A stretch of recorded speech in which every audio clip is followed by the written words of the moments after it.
Buenos días a todos. Soy Betsaida Vázquez, doctora en Medicina y naturópata graduada, colegiada en FENACO.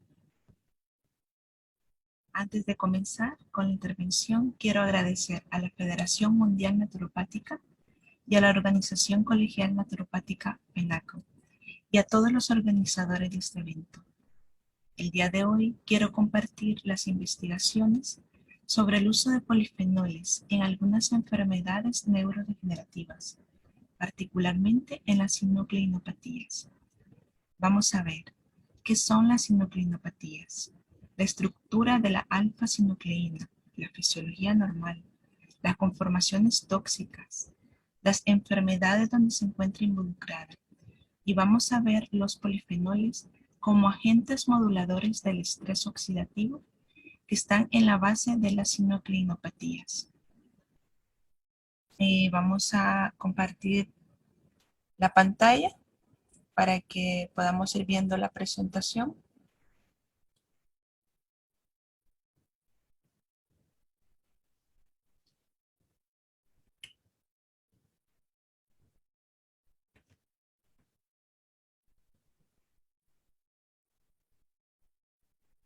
Bueno, como decíamos, uso de polifenoles como propuesta naturopática en la epigenética de las sinucleinopatías.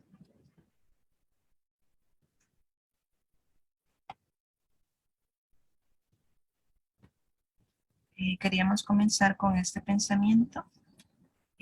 La gratitud, dijo Cicerón, no es solo la mayor de las virtudes, sino la madre de todas las demás. Seguramente todos nosotros tenemos algún familiar, algún amigo, el padre de nuestra mejor amiga, que padece alguna enfermedad neurodegenerativa.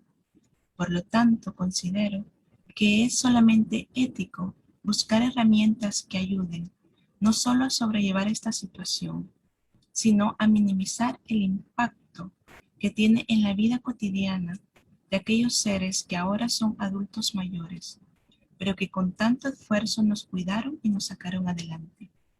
Nosotros somos el resultado de las generaciones precedentes, y lo que hagamos hoy en nuestra salud impactará en la epigenética de nuestros hijos y nietos.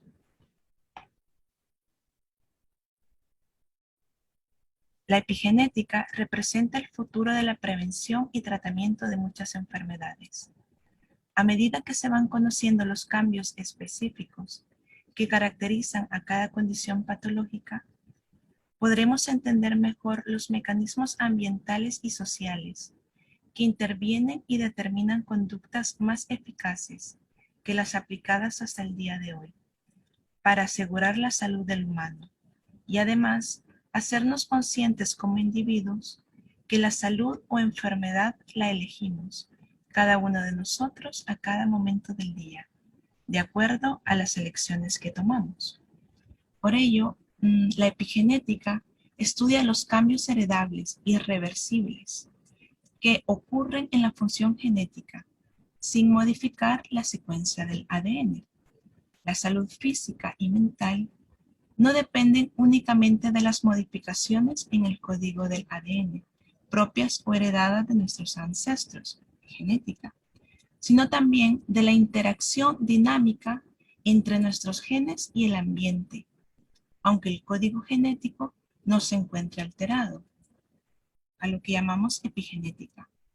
Los cambios epigenéticos son reversibles y dependen de la calidad de la interacción entre el individuo y su ambiente, y por lo tanto podemos actuar sobre ellos mejorando nuestra salud. Sabemos que el medio ambiente juega un papel en la epigenética, pero ¿cómo lo hace? La epigenética se puede decir que es como un traductor entre el ambiente y los genes. El reto es identificar los cambios epigenéticos que podrían explicar una enfermedad en particular. El caso real es que el mismo genotipo, por ejemplo, en gemelos homocigotos, producen diferente fenotipo. Podríamos decir entonces que la epigenética es la expresión fenotípica que se modifica con nuestro estilo de vida, alimentación, ejercicios, ayuno, el medio ambiente en el que nos desenvolvemos, en definitiva, aquello que nos rodea. Vamos a continuar con la siguiente diapositiva, que nos dice, aquí podemos ver una imagen del screening de alto rendimiento. Entonces, actualmente las nuevas tecnologías surgidas como la química combinatoria, el screening de alto rendimiento, la bioinformática, la genómica, la proteonómica, permanecen en continua evolución y se han integrado ampliamente en el campo de la investigación de productos naturales, renovando su interés científico en áreas terapéuticas claves como la inmunosupresión, el cáncer, enfermedades metabólicas y enfermedades neurodegenerativas, que es el motivo de nuestra ponencia. No hay que olvidar investigaciones precedentes y aplicadas en la actualidad en la clínica sobre estudios fitoquímicos de compuestos provenientes de metabolitos secundarios de plantas, que han sido la base de importantes fármacos, como la digitoxina, la quinina, la pilocarpina y muchos más. Entonces nos preguntamos, ¿qué es la sinucleína? Podemos ver en esta figura la imagen de esa proteína, la imagen estructural. La sinucleína es una proteína de 140 aminoácidos con 3 regiones bien diferenciadas. Nosotros las vemos ahí en color morado, vemos el extremo amino terminal. Luego en color rojo, el extremo carboxilo terminal. Y en el centro de color azul, pues tenemos el NAC o complejo no amiloideo. Entonces, como decíamos, el extremo amino, que es el de color violeta, está cargado positivamente. El segmento hidrofóbico central entre los residuos 61 y 90, también llamado componente no amiloideo, y el extremo carboxilo, que está cargado negativamente y es propenso a ser desestructurado. Es decir, que en ese extremo carboxilo terminal es donde se da la mayor parte de ese mal plegamiento o mal configuración de esta proteína. También vemos que es una proteína de unión a lípidos, como lo indica la repetición en el extremo amino de la secuencia de fijación lipídica. Entonces, esa secuencia la podemos ver en la imagen donde aparece los aminoácidos del 31 al 41, donde está la secuencia KTK-EGV. La sinucleína posee 4 residuos de tirosina. Uno, la tirosina 39 cerca del extremo amino. Y 3, la tirosina 25, 33, 133, perdón, y 136 cerca del extremo carboxilo. Esto porque es importante. Cuando veamos la fisiopatología del mal plegamiento de la sinucleína, veremos cómo en ese extremo carboxilo y específicamente donde están esos residuos de tirosina es donde se da ese mal plegamiento. Aquí tenemos nuevamente una estructura, la estructura primaria de la alfa-sinucleína con sus 3 extremos que ya habíamos dicho. El extremo amino, el extremo carboxilo y en el centro el NAC, ¿vale? Estamos viendo en la imagen cómo es la alfa-sinucleína bien plegada, con las funciones fisiológicas normales que más adelante vamos a revisar. Entonces decíamos que la alfa-sinucleína, es lógico pensar que si decimos alfa-sinucleína es que hay una sinucleína beta, una sinucleína gamma. Entonces, la alfa-sinucleína es un miembro de la familia de las proteínas de la sinucleína, que también incluye a la sinucleína beta y gamma, como ya lo habíamos dicho. Lo que la distingue en gran medida a la alfa-sinucleína de los otros miembros estructurales es la región NAC, o sea, el componente no amiloideo. Tiene la capacidad de adoptar distintas conformaciones, las cuales le convierten en potencialmente tóxica y le aporta la posibilidad de desencadenar una serie de patologías, las cuales son conocidas en la actualidad como sinucleinopatías. en la imagen también podemos ver la conformación como un monómero, que es su forma nativa, y la imagen pues que ya habíamos visto de tanto del extremo amino como del extremo carboxilo. También decir que esa variación de la conformación que ella puede ejecutar y que decíamos que es la potencialmente tóxica, es lo que se va a ver involucrado en esas enfermedades neurodegenerativas que incluyen pues 3 patologías que la vamos a ver y que llevan el nombre de sinucleinopatías. Bueno, ahora vamos a ver las funciones fisiológicas de la alfa-sinucleína.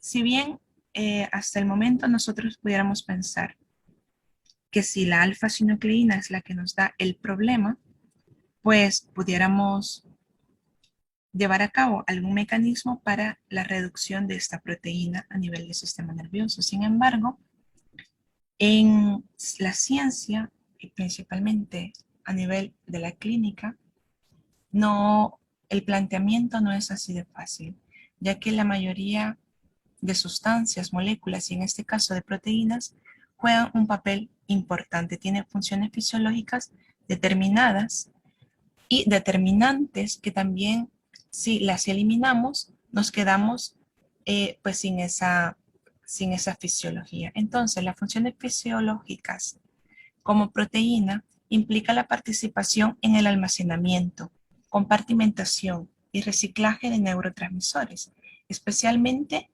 o concretamente en el neurotransmisor de la dopamina. Sabemos que la dopamina está en la fisiopatología de la enfermedad de Parkinson, que más adelante lo vamos a ver.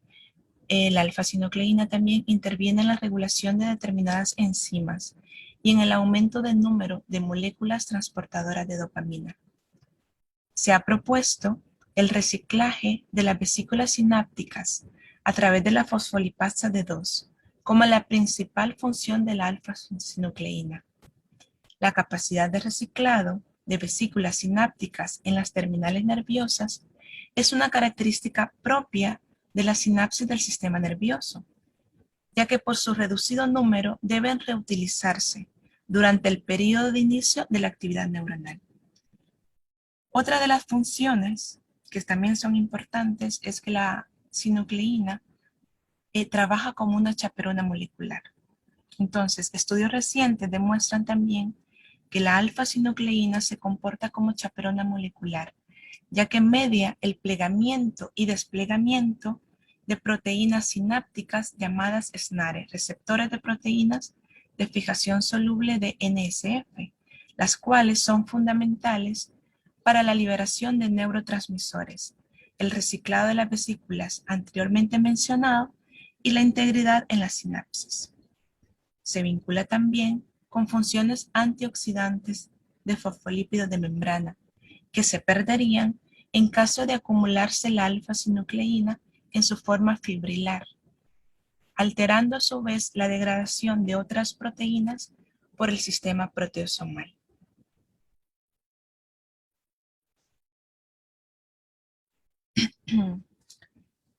Entonces, ya entendiendo un poco la estructura y la fisiología normal de las sinucleínas, ahora vamos a entrar a ver lo que son las sinucleinopatías, ¿vale? La acumulación de la alfa-sinucleína mal plegada, y ahí es un punto que queremos dejar claro, que como decíamos, cuando está bien plegada, es decir, cuando está distendida, como lo vemos en esta imagen, aquí está la sinucleína en su conformación nativa, que es la que ejecuta diferentes funciones fisiológicas. Pero cuando se da ese mal plegamiento, es decir, aquí vamos viendo que comienza a formar estos como círculos que luego se convierten en oligómeros y luego pasa a fibrillas. Estas fibrillas son las que van a depositarse a nivel neuronal principalmente y es lo que se conoce como cuerpo de Lewy. Entonces, la acumulación de alfa-sinucleína mal plegada, ocupa la hipótesis central en el desarrollo de la patogénesis del Parkinson y también de otras sinucleinopatías relacionadas, como son la demencia de los cuerpos de Lewy y la atrofia multisistémica. Estas tres enfermedades degenerativas se engloban con el nombre de sinucleinopatías y se desencadenan tras el depósito anormal de la proteína alfa-sinucleína en el citoplasma de neuronas o de células gliales. La enfermedad de Alzheimer.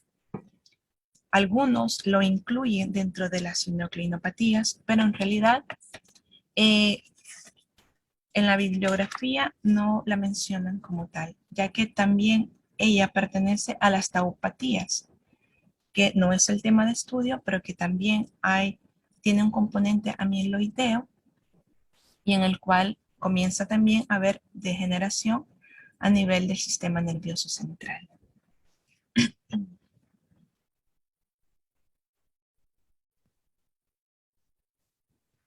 Ahora bien, ¿cuál es el papel de la alfa-sinucleína en la enfermedad de Parkinson?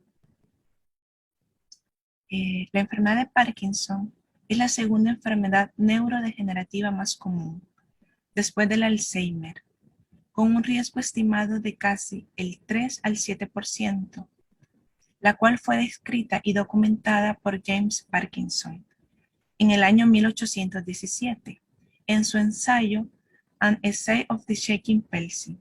Este ensayo describe la historia médica de 6 individuos que sufrían la enfermedad. ¿Por qué queríamos traer esto? Porque vamos a ver cómo desde 1990 hasta el año 2016, la carga mundial de enfermedad de Parkinson aumentó de 2,5 millones a 6,1 millones de pacientes.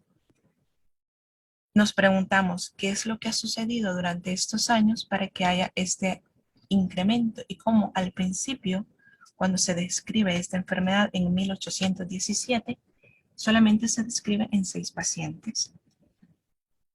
El sello patológico de la enfermedad de Parkinson se caracteriza por la acumulación de agregados mal plegados de cuerpos de Lewy, que contienen la alfa-sinucleína en todo el cerebro, y de la degeneración de las neuronas en la sustancia negra de la pars compacta. Esto conduce a un estado de deficiencia dopaminérgica más profundamente en el cuerpo estriado, que finalmente culmina con los síntomas motores cardinales que ejemplifican esta enfermedad y que la mayoría de nosotros pues ya la conocemos.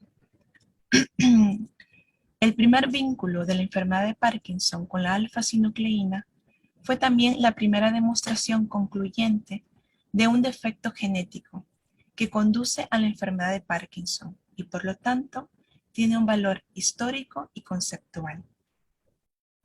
El descubrimiento tangible de un defecto genético vinculado a la enfermedad de Parkinson en familias particulares fue un descubrimiento innovador que abrió la puerta a una gran cantidad de estudios que investigaron la base genética del trastorno, que culminó en estudios que investigaron la base genética del genoma, por sus siglas en inglés GWAS, que notablemente han hecho un círculo completo, volviendo a los orígenes de la era de la genética molecular de la enfermedad de Parkinson.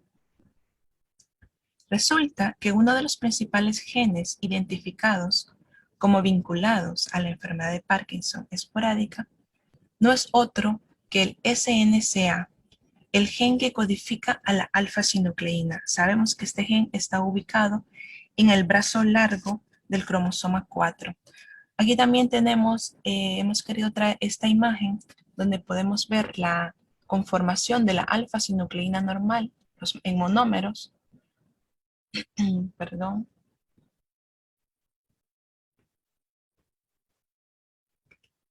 Y luego la alfa-sinucleína ya mutada en oligómeros, que luego da como resultado las fibrillas y se van a acumular en lo que se conoce como los cuerpos de Lewy. La otra sinucleinopatía que queremos abordar es la demencia por cuerpos de Lewy. Esta enfermedad neurodegenerativa, que supone el 10 al 25% de todas las demencias de la población en general, y es la segunda causa de demencia degenerativa en el anciano, tras la enfermedad del Alzheimer. ¿Esto qué significa? Que de 100 personas que sufren una demencia, 25 de ellas es demencia por cuerpos de Lewy. ¿Qué es lo que pasa? Que no es una patología que pueda diagnosticarse o que mientras la persona está viva, sino que su diagnóstico definitivo es por anatomía patológica post-mortem, con lo cual muchas de las demencias pudiéramos decir que pudieran estar subdiagnosticadas. Y es una patología que se puede prevenir, ¿vale? Entonces, se caracteriza clínicamente por deterioro cognitivo, rasgos de demencia frontal, fluctuaciones, parkinsonismo y alucinaciones visuales. Como decíamos, su confirmación diagnóstica se realiza por anatomía patológica post-mortem, con la presencia de abundantes cuerpos de Lewy en las neuronas de la corteza fundamentalmente y en otras zonas cerebrales. La causa que desencadena esta enfermedad hasta el momento se dice que es desconocida, pero hay hipótesis que señalan a factores ambientales y genéticos. En la actualidad, solo hay posibilidad de un tratamiento sintomático. La tercera sinucleinopatía que hemos mencionado es la atrofia multisistémica. Y en este punto nos queremos detener, porque quizá las otras dos que forman parte las conocemos y quizá hemos tenido más relación. Sin embargo, la atrofia multisistémica es una patología que en definitiva permanece subdiagnosticada, que no la piensan los médicos, ni el neurólogo, ni el nefrólogo, ni el gastroenterólogo. Entonces, ni nosotros mismos muchas veces como naturópatas. ¿Por qué decimos esto? Porque cuando se viene a diagnosticar esta patología, prácticamente la persona ya lleva entre 6 y 8 años sufriendo con la sintomatología, pero la sintomatología lo que involucra es infecciones de vías urinarias recurrentes, que va a nuestra consulta y nosotros pues no lo sabemos manejar. También es manejado como estreñimiento crónico, eh, tiene sintomatología motora, principalmente ya en los estadios más avanzados, después de que ha comenzado la enfermedad entre el tercer año, con lo que también al principio se diagnostica como Parkinson o como Parkinsonismo. Entonces, considero que es una responsabilidad tener presente en nuestra práctica cuando veamos cualquiera de estas sintomatologías. Entonces, es un trastorno neurodegenerativo esporádico de etiología no precisa, caracterizado por parkinsonismo, trastornos cerebelosos, disfunción autonómica y piramidalismo. Los hallazgos patológicos comprenden pérdida celular y presencia de inclusiones intracitoplasmáticas, oligodendrogliales y neuronas. También la ubiquitina, la tau y la alfa-sinucleína son positivas. Como decíamos, la prevalencia es mucho menor, pero yo considero que es porque está subdiagnosticada y afecta tanto a hombres como a mujeres, teniendo su comienzo en la sexta década de la vida como promedio. Entonces, con esto que hemos mencionado, queríamos decir que la enfermedad de Parkinson y la demencia por cuerpos de Lewy, los depósitos de la alfa-sinucleína constituyen el principal componente de los cuerpos de Lewy y de las neuritas distróficas, aquellas que se encuentran en expansión, y en menor proporción en las células gliales. En cambio, en la atrofia multisistémica, la alfa-sinucleína se aglomera en inclusiones citoplasmáticas de células oligodendrogliales y en las neuronas, y también en las neuritas distróficas del tronco del encéfalo. Es decir, que en la enfermedad de Parkinson y en la demencia por cuerpos de Lewy, la alfa-sinucleína tiene predominante un depósito neuronal, mientras que en la atrofia multisistémica lo es glial.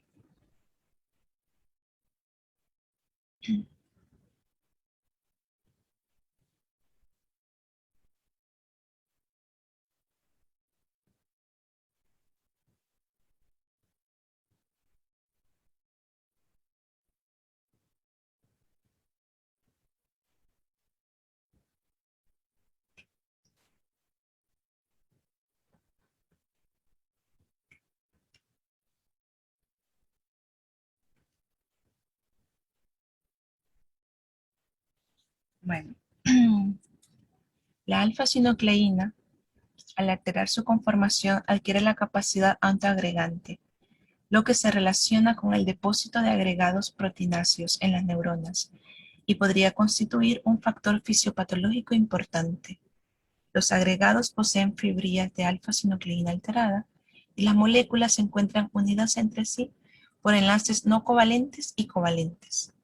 La formación no covalente se relaciona con el aumento de la concentración de alfa-sinucleína, daño mitocondrial, desestabilización neuronal y fosforilación en el residuo de serina 129 de la molécula. Los enlaces covalentes se relacionan con fenómenos oxidativos que actúan sobre la molécula, principalmente peroxidación y nitrosilación de los residuos de tirosina, 39, 125, 133 y 136. Esto es importante porque más adelante, cuando veamos la propuesta a través de los polifenoles, vamos a ver que es a través de este fenómeno oxidativo, es decir, la alfa-sinucleína se pliega y forma a través de enlaces. Estos enlaces pueden ser covalentes o no covalentes. Dentro de los enlaces covalentes es cuando se da ese fenómeno oxidativo. Entonces, es uno de los factores que pudiéramos decir en los cuales los polifenoles pudieran ejercer o ejercen su función. La propuesta. La inmunomodulación y la antioxidación podría ser un importante regulador de la toxicidad de la alfa-sinucleína. Y ello implica un objetivo potencial, con el uso de algunos polifenoles, además de la combinación de herramientas naturopáticas. Esto se plantea gracias a la capacidad de modelar la acumulación anormal de alfa-sinucleína en varios modelos celulares y anormales, que han llevado al estudio de las consecuencias de dicha acumulación y al desciframiento de las vías moleculares involucradas, identificando así los posibles objetivos terapéuticos. Dichos objetivos pueden ser de utilidad general y proporcionar la base para futuras terapias de la mayoría de las formas de enfermedad de Parkinson y potencialmente de las otras sinucleinopatías. ¿Cuál es la evidencia con la que contamos? Nos encontramos con un debate abierto, ya que en la actualidad aún no se sabe con seguridad si las sustancias que se unen a la alfa-sinucleína son neuroprotectoras o neurotóxicas. Las moléculas que se unen y forman una estructura en bucle entre los extremos amino y carboxilo tienden a ser neuroprotectores, y aquellos otros que dan lugar a una estructura más compacta suelen ser neurotóxicos. Dentro de la actividad biológica de los polifenoles se encuentra el poder antioxidante que ellos tienen, por lo cual representan una variedad de efectos benéficos. Son muchas las investigaciones al respecto, centrado en los mecanismos químicos o biológicos que permiten que los polifenoles tengan dichas funciones. Entonces, cuando nos decíamos que no sabemos a ciencia cierta si estas sustancias que se unen a la alfa-sinucleína son neuroprotectores o neurotóxicas, nos pudiéramos preguntar si esas inclusiones tipo cuerpos de Lewy, en lugar de ser la causa, son el efecto, es decir, el efecto resultante, y que además pudieran estar protegiendo de daños mayores. Pudiéramos pensar que son como unas respuestas defensivas del organismo, lo cual tiene por objeto evitar una mayor citotoxicidad inherente de las proteínas que se encuentran y que se acumulan, como es en el caso de estas fibrillas que conforman los cuerpos de Lewis.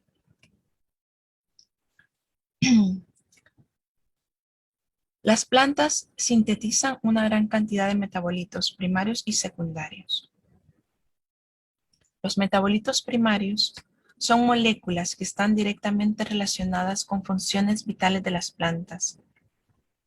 Estas funciones vitales son pues, el proceso de fotosíntesis, la respiración, la asimilación de nutrientes, el transporte de solutos, la síntesis de proteínas, de lípidos, de hidratos de carbono.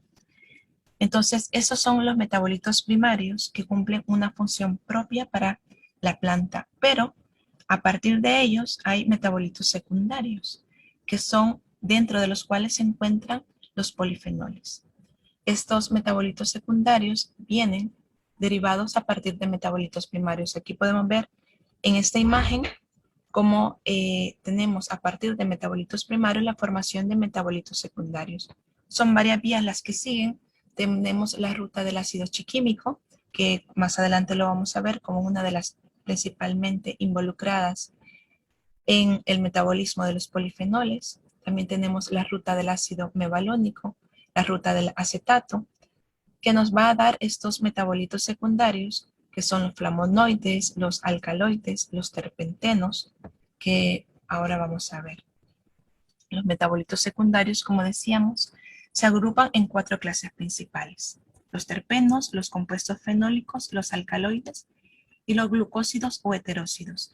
En esta imagen sí ya podemos ver cuál es el mecanismo o las vías de los compuestos fenólicos. Vemos que principalmente es a través de 2 vías: la vía del ácido chiquímico y la vía del ácido malónico. Luego, por otra parte, tenemos los terpenos, como esos metabolitos secundarios, que siguen la vía del ácido mevalónico. Entonces, pero en lo que nos interesa es ver los compuestos fenólicos.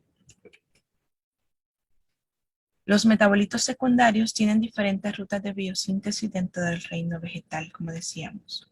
Aquí solamente ya es para tener la idea un poco más clara. Los terpenos utilizan la ruta del ácido mevalónico y de deoxicilulosa, fosfato, los polifenoles, como ya habíamos dicho, la ruta del ácido chiquímico y la ruta del ácido malónico. Y las rutas principales de la biosíntesis de los flavonoides son las rutas del ácido chiquímico, poliacetatos y en menor medida el mevalonato. Aquí está la explicación ya de la biosíntesis de polifenoles, que no la vamos a volver a repetir, simplemente está un poco más explicada. Bien, ahora vamos a entrar ya a los compuestos fenólicos de origen vegetal y su papel en las enfermedades neurodegenerativas. Hasta este punto, pues ya hemos visto las sinucleínas, la alfa-sinucleína, sus conformaciones, las sinucleinopatías y las estructuras de los polifenoles. Ahora vamos a ver cuál es el papel que juegan estos compuestos fenólicos de origen vegetal en las enfermedades neurodegenerativas. Los compuestos fenólicos que encontramos en las plantas tienen una amplia gama de propiedades, como antialergénicos, antiinflamatorios, antimicrobianos, antioxidantes, antitrombóticos, antineoplásicos, cardioprotectores, efectos vasodilatadores y neuroprotectores. Cada vez más se conocen distintos polifenoles que afectan a los principales mecanismos de agregación de proteínas implicadas en enfermedades neurodegenerativas como la alfa-sinucleína, principal proteína implicada en la enfermedad de Parkinson, como habíamos dicho. Actividades biológicas. Como consecuencia de su acción antioxidante, los polifenoles poseen efectos vasodilatadores, antitrombóticos, antiinflamatorios y antiapoptóticos. Además de las propiedades vasodilatadoras que favorecen el control del tono arterial, se han descrito otras propiedades de los flavonoides, que favorecen también su efecto cardioprotector y neuroprotector. Los polifenoles poseen efectos antilipémicos y antiaterogénicos. Habría además que señalar que algunos estudios han demostrado que estos compuestos también pueden inhibir la enzima convertidora de angiotensina, y la inhibición de esta enzima justificaría también sus efectos vasodilatadores y cardioprotectores.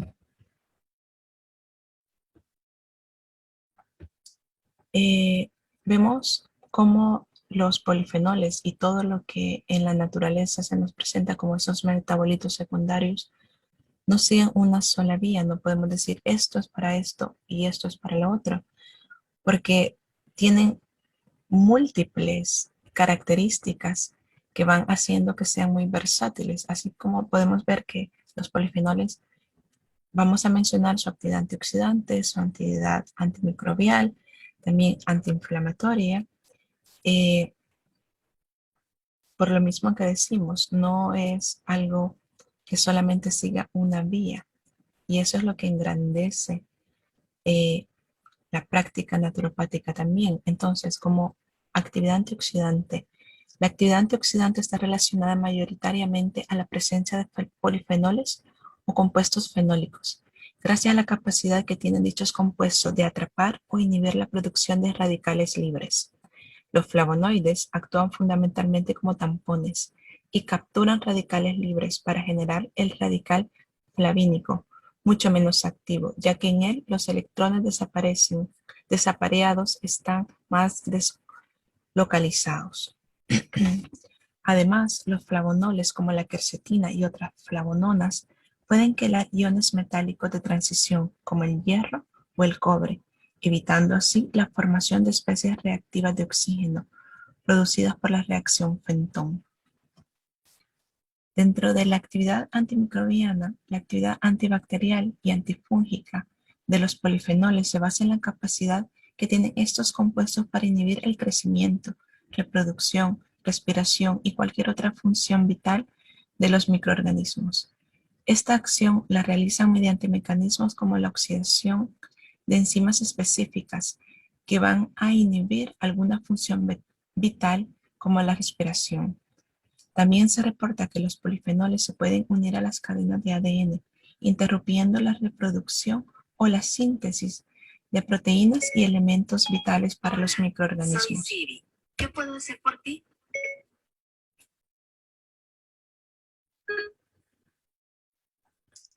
Actividad antineoplásica o anticáncer. Se han identificado muchos posibles mecanismos de acción para estos flavonoides en la prevención del cáncer, que incluyen actividad estrogénica, antiestrogénica, antiproliferativa, inducción del bloqueo del ciclo celular de las células cancerosas en una fase determinada y apoptosis, prevención de la oxidación, inducción de las enzimas de detoxificación, regulación del sistema inmune y cambios en la señalización celular. Se podría esperar que esta combinación de estos mecanismos pueda ser la responsable del carácter preventivo del cáncer que tienen estos compuestos, como es el caso del resveratrol, que vamos a ver que también es una, dentro de esas herramientas naturopáticas lo estamos proponiendo. Los polifenoles también pueden proteger frente al cáncer mediante su inhibición del daño oxidativo del ADN, oxidación que parece ser una importante causa de mutaciones que potencialmente podría ser reducida por los antioxidantes de la dieta. Los polifenoles, por su actividad antioxidante, que ha sido ampliamente demostrada in vitro, podría prevenir esta oxidación si alcanzan aquellos tejidos donde estas oxidaciones se pueden producir. Ahora bien, viendo las características propias que tienen los polifenoles, ahora traemos nuevamente la alfa-sinucleína como la agregación covalente oxidativa de la alfa-sinucleína genera un estrés oxidativo. Entonces, ese estrés oxidativo puede modificar la estructura de la alfa-sinucleína facilitando su agregación. El estrés oxidativo es aquella situación del organismo donde los mecanismos antioxidantes son inadecuados para eliminar las especies reactivas de oxígeno o de nitrógeno, bien por exceso de producción o por defecto de actividad antioxidante o por ambos. Es decir, por las especies reactivas de oxígeno o por las especies reactivas de nitrógeno. En el caso del estrés oxidativo de tipo peroxidativo, o sea, por exceso de peróxido de hidrógeno, sucede la agregación covalente de la alfa-sinucleína. Este tipo de estrés ocurre en el interior de la mitocondria neuronal, en la cadena de citocromos, y se debe a exceso de formación de ion superóxido, que se convierte en peróxido por medio de la superóxido dismutasa. Los cambios estructurales dependen de las tiroxinas de las moléculas, que esto ya lo vimos al inicio cuando veíamos cómo es que la conformación de la alfa-sinucleína tiene residuos proteicos y que además en su extremo carboxilo tiene pues la tirosina. Y eso hace que se dé un plegamiento, o sea, favorece ese plegamiento, el cual induce a un estrés oxidativo en este caso. Entonces, en este caso parece que la agregación final en forma del cuerpo de Lewis depende más de los residuos cerca del extremo carboxilo. Se sospecha que el peróxido puede escapar hacia el citosol neuronal, gracias a poros creados por la acción deletérea de los agregados de alfa-sinucleína, agravando el proceso oxidativo. Otro tipo de estrés oxidativo que altera la conformación de la alfa-sinucleína es el nitrosativo, la nitrosilación de proteínas en residuos de tirosina, dando lugar a proteínas 3 nitrotirosinadas. Es una modificación oxidativa de proteínas secundarias al exceso de actividad de óxido nítrico. En la enfermedad de Parkinson se ha demostrado la presencia de residuos de tirosina nitrados en los principales componentes proteicos de los cuerpos de Lewis, o sea, los neurofilamentos y la alfa-sinucleína. Bien, ahora la propuesta. La propuesta, traemos algunos compuestos fenólicos que encontramos dentro de la naturaleza, en este caso el olivo.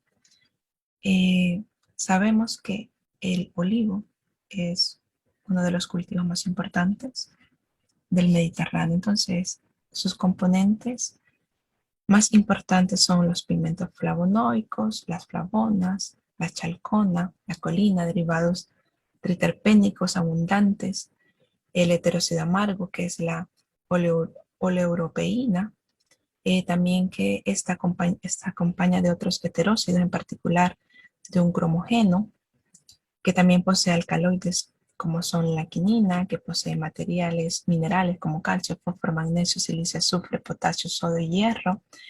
También tiene taninos, manitol, ácidos orgánicos. Entre sus componentes destacan el glucósido iridoide, que actúa sobre la musculatura lisa de los vasos sanguíneos, produciendo vasodilatación coronaria y periférica, por lo cual también es un antiarrítmico, un antiespasmódico, por todo ello tiene una reconocida acción hipotensora. La olea europaea es uno de los cultivos más importantes de los países del Mediterráneo.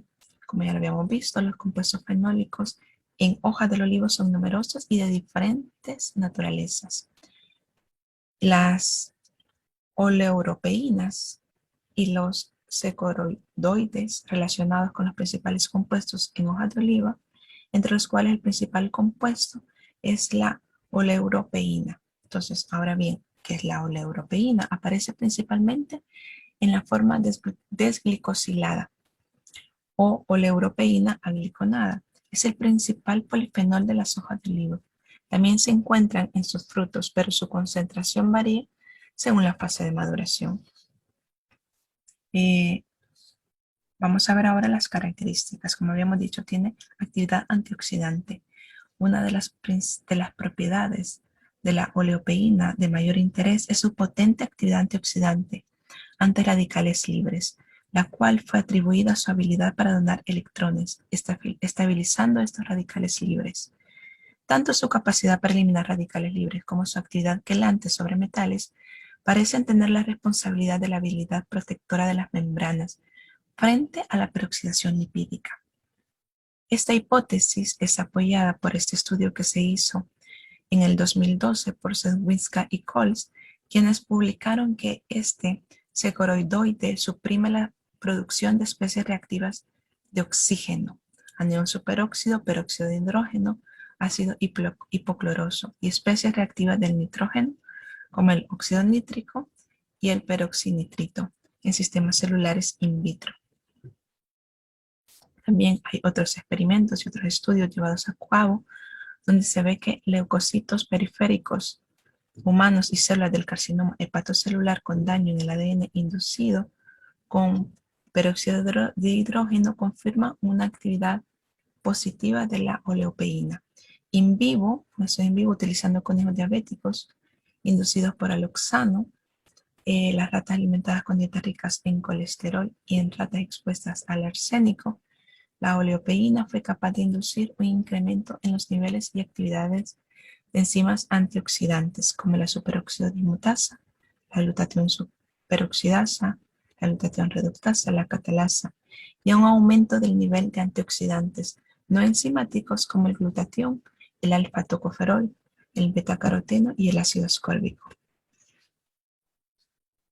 Otra de las actividades que se le atribuye es la actividad neuroprotectora, que es el tema central de nuestra ponencia. Entonces, tanto la oleopeína como los polifenoles del olivo en general exhiben un efecto neuroprotector significativo en modelos experimentales, sugiriéndose una nueva estrategia terapéutica potencial en enfermedades neurodegenerativas como Parkinson y Alzheimer. Aquí nos venía a decir que ese ensayo en ratas, la oleopeína mostró un número mayor de neuronas en la sustancia negra respecto a ratas sin tratar. De hecho, las investigaciones describieron al secoroidoide como una molécula de unión no covalente al péptido beta amieloide, contrarrestando la producción y generación de la placa amieloide. En adición, el secoroidoide fue capaz de inhibir la proteína tau, que forma agregados amieloides característicos del Alzheimer en ratones. Estos resultados avalan a esta molécula como una novedosa punto de prevención o atenuación del daño o pérdida de neuronas dopaminérgicas en patologías neurodegenerativas. También hemos traído de otras familias, fenoles de otras familias, como son en el tomate, también es conocido por la presencia de compuestos fenólicos y de carotenos y licopeno, que le confieren actividad antioxidante, encontrándose valores de 145 microgramos por mililitro. La planta también del Guariticum presenta altos contenidos de fenoles totales, flavonoides, taninos condensados y en menor cantidad alcaloides. Otro estudio de Menela en el 2010 también reporta la acción antioxidante y sobre la enzima polifenoloxidasa del extracto ricos en compuestos fenólicos aislados en la S-melongena, que es la berenjena, y recomiendan la especie como un especial antioxidante. Aquí tenemos también otros estudios que se han realizado con otros polifenoles. Quizá el más característico, el propóleo, que también es una fuente rica de polifenoles. Por eso el estudio de Palomito en el 2009 cuantificaron los polifenoles en estas matrices y determinaron su acción antioxidante, encontrando que son antioxidantes potentes. También recientemente el estudio Vega en el 2017 determinaron el contenido de polifenoles totales de las muestras de café puro y mezclados. También compuestos como el ácido ferúlico, elágico, gálico, cafeico y sináptico y la miricetina son los responsables de la actividad antioxidante en extractos de manzana, estrella morada, anacardo amarillo y anacardo rojo. Bien, ahora en esta parte hemos querido ir rápido porque no tenemos mucho tiempo, pero también uno de los componentes que se proponen como candidatos para contrarrestar el problema de la toxicidad, por ejemplo, en las alfa-sinucleínas y en otras enfermedades neurodegenerativas, tenemos el ubiquinol. En algunas sinucleinopatías como la enfermedad de Parkinson, los ensayos clínicos se han centrado en mejorar las vías celulares generales para retrasar la progresión de la enfermedad, como la corrección de la disfunción mitocondrial y el daño oxidativo con la ubiquinol, forma reducida de la coenzima Q10. Sin embargo, estos estudios no han tenido el éxito apreciable en ralentizar la progresión de la enfermedad, posiblemente debido a la ausencia de las vías moleculares terapéuticas definidas, a la heterogeneidad dentro de las poblaciones de pacientes y a la falta de biomarcadores relevantes que sirvan para realizar lecturas claras y tempranas de la eficacia del ubiquinol y de la propuesta impuesta. Los científicos han puesto en marcha una serie de estudios para examinar los efectos de la coenzima Q10 en la expresión genética. El análisis in silico de cientos de genes ha revelado que la coenzima Q10 afecta a 17 genes diferentes, los cuales están conectados funcionalmente a 4 diferentes vías de señalización celular. La proteína G acoplada a receptores, la CAP-STAT, la integrina y la beta-arrestina. Los investigadores involucrados en este estudio han realizado posteriormente investigaciones detalladas de la forma del ubiquinol. Una investigación in vitro utilizando una línea celular humana de monocitos THP1 expuestos a un estimulante de inflamación llamado lipopolisacárido mostró que el ubiquinol inhibe la liberación de sustancias proinflamatorias, especialmente citoquinas como el factor de necrosis tumoral alfa proinflamatorias, quimiosinas errantes, la MIP1 alfa, que es la proteína inflamatoria de los macrófagos. También los científicos han observado que el ubiquinol ejerce un efecto más fuerte que la ubiquinona en estos mediadores de la inflamación. Investigaciones más profundas en este sentido demuestran que algunos de estos genes relacionados con el proceso de inflamación son redox sensibles. Una variedad de diferentes tejidos como hígado, corazón, cerebro y riñón fueron analizados mediante microarrays basados en el perfil de toda expresión genómica.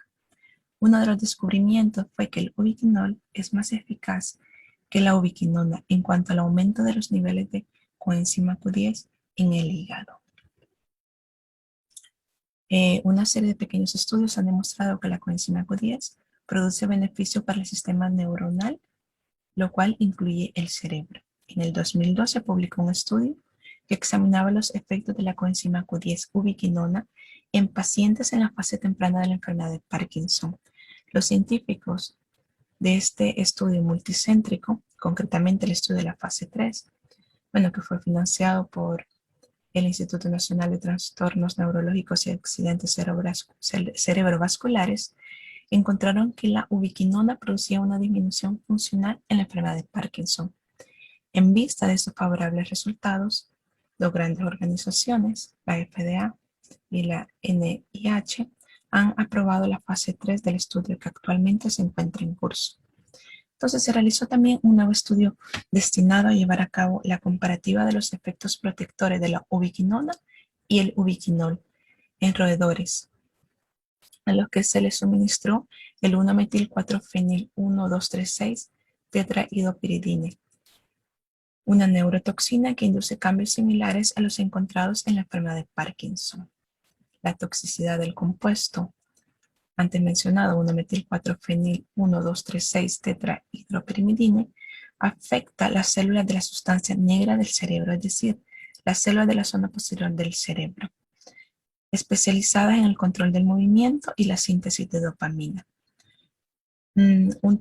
Sabemos que esta catecolamina obtenida de la tirosina, histamina, de la histidina y serotonina del triptófano, que actúan como neurotransmisor en el sistema nervioso central. Aunque frente la toxicidad del compuesto, tanto la ubiquinona como el ubiquinol ofrecen protección. Esta protección es más intensa nuevamente por parte del ubiquinol. Ahora vamos a pasar al resveratrol, que es otra de nuestras propuestas, y dice: el resveratrol de la uva, al igual que muchas otras plantas, son los compuestos fenólicos que incluyen flavonoides, proantocianidinas, antocianidinas, ácidos fenólicos, responsables de captar radicales libres. Los compuestos fenólicos del resveratrol son capaces de estabilizar los radicales libres, produciendo una forma radicalaria bastante estable. Otro posible mecanismo de acción sería la quelación de iones metálicos que influyen en la producción de radicales libres. Es entonces razonable pensar que los compuestos antioxidantes a los que muchos autores se refieren como radical scavengers puedan ser una herramienta terapéutica útil para promover la salud en general y el sistema nervioso en particular. Con todo esto que ya hemos visto, la visión que traemos es que las sinucleinopatías engloban patologías crónicas. En la actualidad no tienen curación, a pesar que sí siguen un tratamiento farmacológico implantado. Por tanto, el objetivo de nuestra propuesta es reducir la velocidad de progresión de la enfermedad de Parkinson, de la atrofia multisistémica, de la demencia de los cuerpos de Lewy y poder controlar así de una mejor manera la sintomatología, efectos secundarios derivados de la propia enfermedad y muchas veces de los fármacos utilizados.